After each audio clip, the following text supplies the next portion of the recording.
welcome to another episode of Friend Outdoors. On today's episode, our team is still in pursuit of elk in the Colorado Rocky Mountains. We have walked and glassed a lot of miles trying to locate elk on the public property where we are camped. Any elk on our side of the mountain are not talking. We have found elk on private property and a bunch of them, but we aren't having any luck calling one up the mountain where we can get a shot. We refuse to give up and continue to walk and search for a bull. Will all this effort pay off? Here's what happens.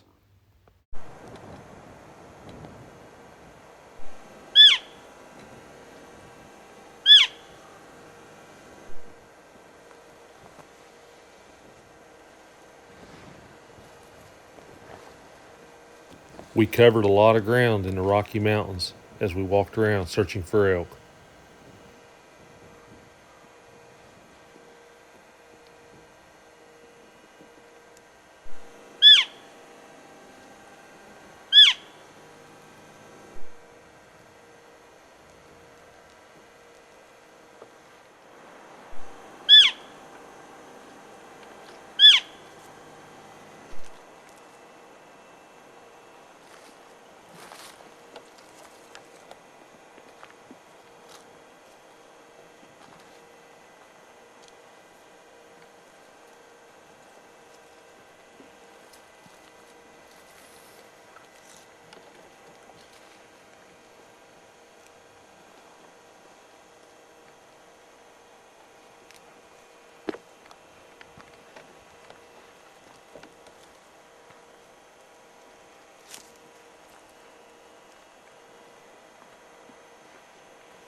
We made a lot of setups and tried to call just to try to get a response because the elk were not very vocal.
Last night, Mark shot a bull elk.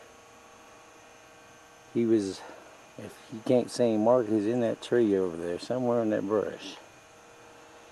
About 10 feet up, somewhere there. The elk come to this spot exactly where the camera is right now. It's 40 some yards. And Mark was blowing his call and he didn't know where he was at. I can see Mark.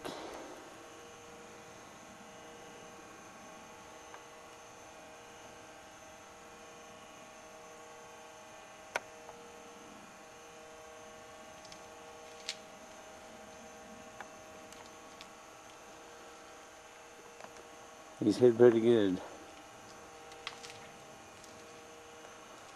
He gets over here, I'll let him tell his story. Tell me what happened there. Well, I come in here last night. There's a bunch of good trails coming in and out of the woods. So I was going to sit down near this brush, and I noticed this tree. I thought if I get up off the ground a little bit, it's got to help. So I got up on that limb and sit, and it was 5:53 Colorado time, and the bull come out of these two aspens right down here in the corner of the field. He started walking up the hill. I put my rangefinders on him. He was 90 yards. So I decided, he looked so big. I had a 60-yard pin set. I decided to take a shot. I wasn't even thinking about calling. I just got too nervous. So I aimed high and shot. Just shot under his belly. So he starts walking up the hill. He trotted, and I heard the brush crack and look, and another bull come down off the hill and met him, and they started going up the field there, probably 40 yards. I re-knocked another arrow.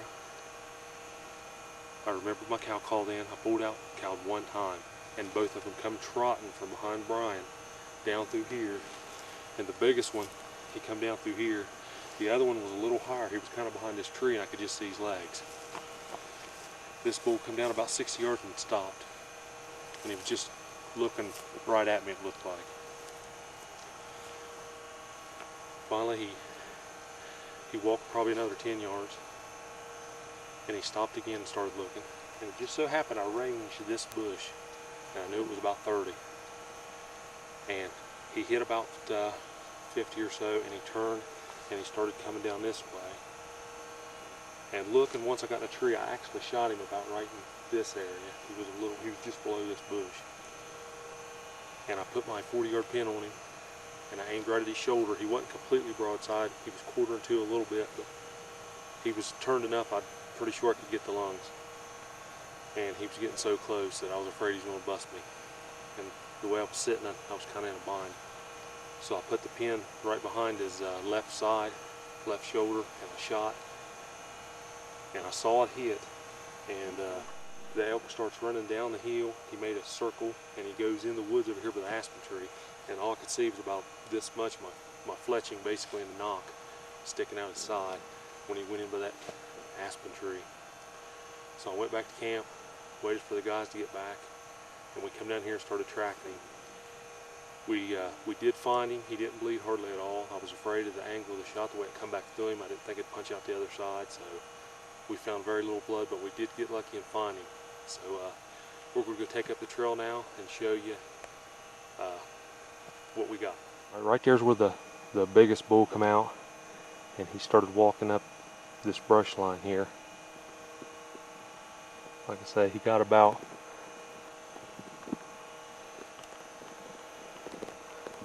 right there when I shot at him, and then he ran further up this hill a piece. And then I called, and he come running back down here where he's at. So now I'm going to show you right there beside that aspen. We got some paper in the tree. He went in right there. That's where he went in the woods. It's the last place I seen him. I heard him cracking a brush as he went up through. So we're going to go get on him now. We're on the trail where he went. Come up through here.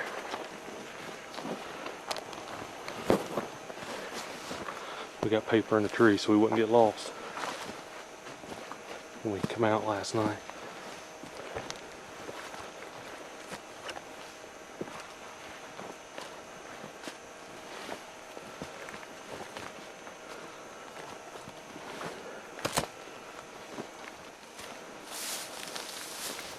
I could see how it could be very easy to get back in this brush, get turned around, and get lost without a GPS.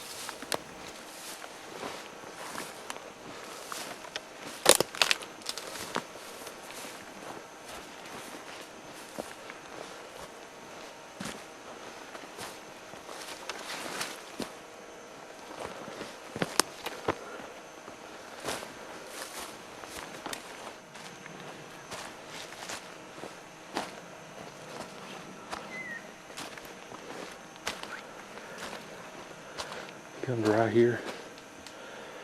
Then he made a hard right, went through this brush. First trip First trip to Colorado. Shot this bull last night, September 18th, 2007. He, nice little 5x5. Shot him at 553. He come in with another bull, a little bit smaller. He didn't bugle. I sit up in a tree there. And he come in, I missed him once, 90 yards, too far, but then a cow called him, both of them come running. I shot him at 40 yards, right behind the left shoulder. Come out near his back leg. This is what you call real chase. Real chase. Not like the field we seen the other day, it's about 1,000 in it, where they go and hunt. This is the real chase. Killed him with a Rage Broadhead. Illuminox, Rage Broadhead did the job. Shooting a Parker bow, Hornet. I'm really impressed with all three of them. I really like it.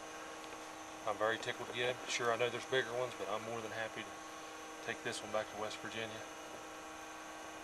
Really excited. But tell us how you killed him. Well, it wasn't easy, but I got him. Tell us about that mule deer. Well, that mule deer hit one on me. He was close to me at first, but then when I seen him, he wasn't that far, but I shot at him too far. You want to get in there more? I want to get him a nice trophy. A lot of meat.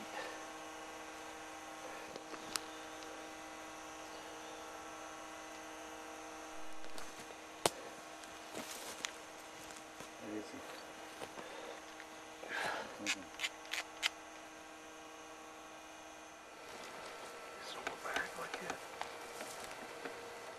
Get him out there.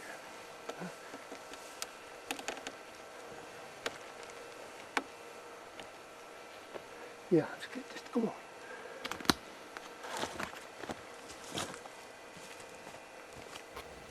Right here is one of those moments that I'd hoped and dreamed about all of my life.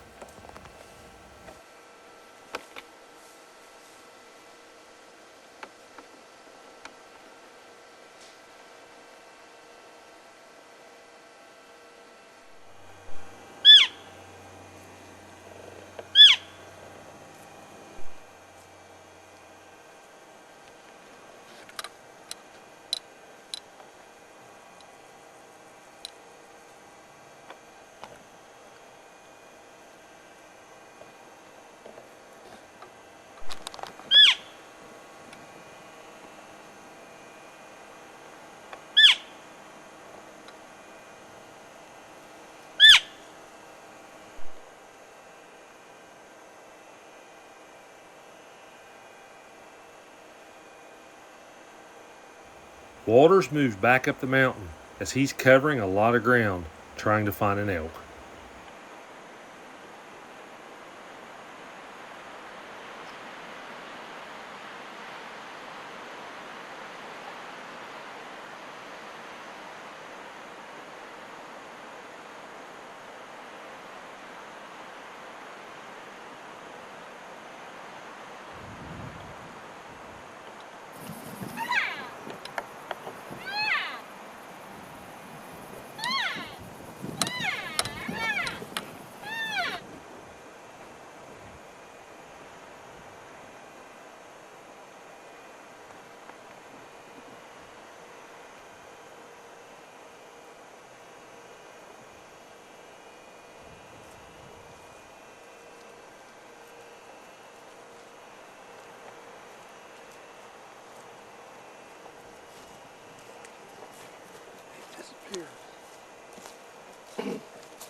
Got one more day here.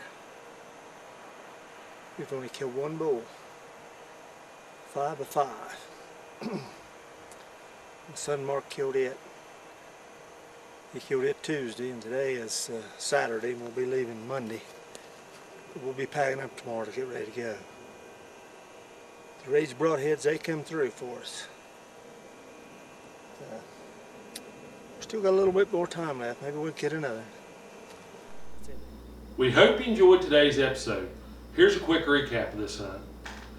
This was my first trip going to Colorado to hunt elk. Elk was very high on my bucket list of animals that I really wanted to get.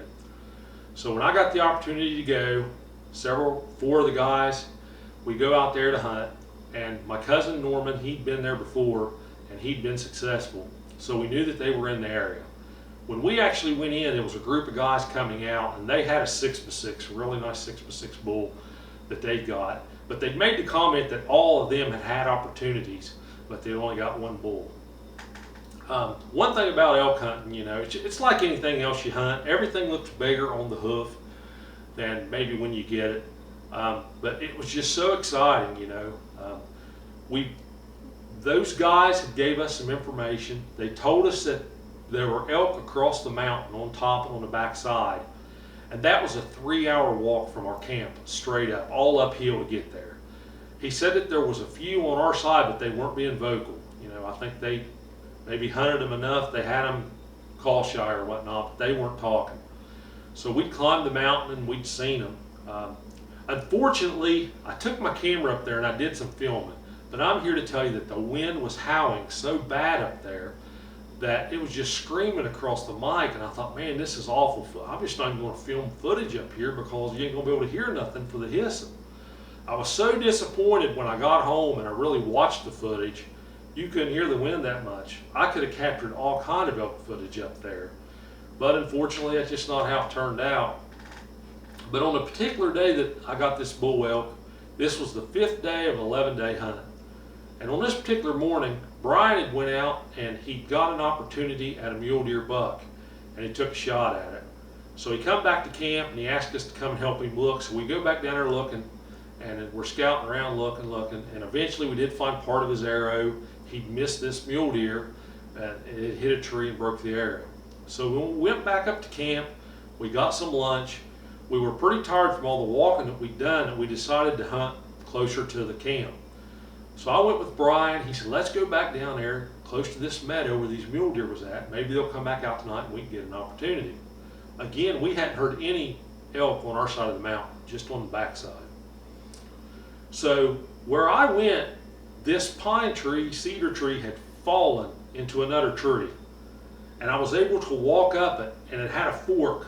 I could sit on one and put my feet on the other fork, and I could lean against a straight tree. And that got me up above this sage grass in this field that was pretty tall. So I just sit there. I might have made a couple calls earlier in the evening, but to be honest with you, I'm just daydreaming. I heard something out in front of me, and when I looked across the meadow, it was about 100 yards of meadow.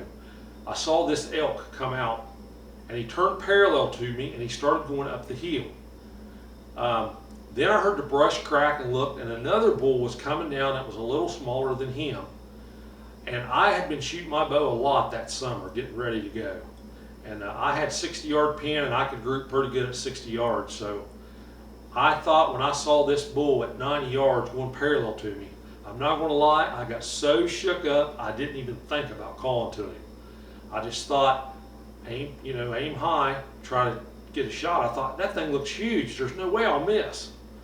So I took the shot. Sure enough, I shot just underneath of him, and he ran up the hill probably 100 yards, and I re-knocked an arrow real quickly, and that's when I remembered my call. I hit the call one time, and both of them bulls turned to come running towards me.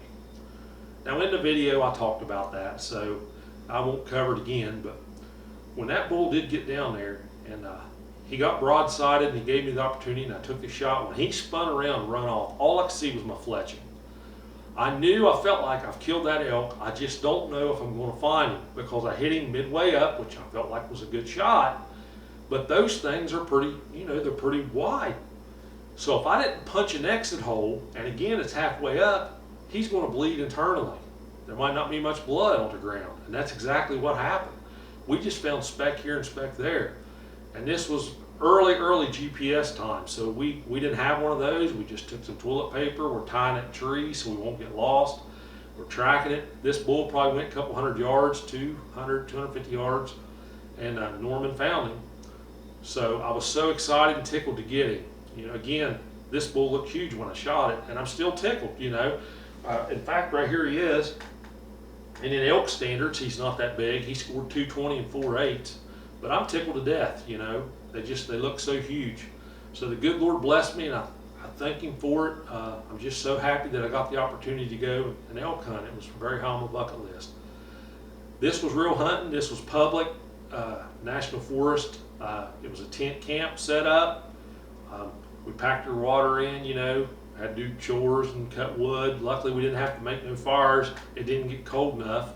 But I can tell you that the last night we were there, it did snow 10 inches in one night. I mean, where I live, that's wow, that's all I can say. But it was an exciting trip, great time. We hope you enjoyed this video. I wish I could have killed it on video camera. I've been carrying the camera around a lot on this trip, but where we would walk so much looking around for Brian's mule deer that he shot at, we were pretty tired, and I just didn't feel like fooling with it that evening, I guess. So, of course, that's when I get an opportunity. But luckily, I got one. I'm tickled. We hope you enjoyed today's episode. If you did, please hit that thumb up like button. We really appreciate it. Hey, subscribe to our channel. Again, it doesn't cost you anything. It just helps our channel to grow. If you got any comments, leave them below. We'll try to answer them for you. Also on our channel, we got a lot of shorts, a lot of different animals. Most of these are just 15 seconds. If you get some time, check them out. It's a lot of good video, I think. Also, we'd like to thank our military personnel. Thank you for your service. Now for a preview of our next episode on Friend Outdoor Ventures.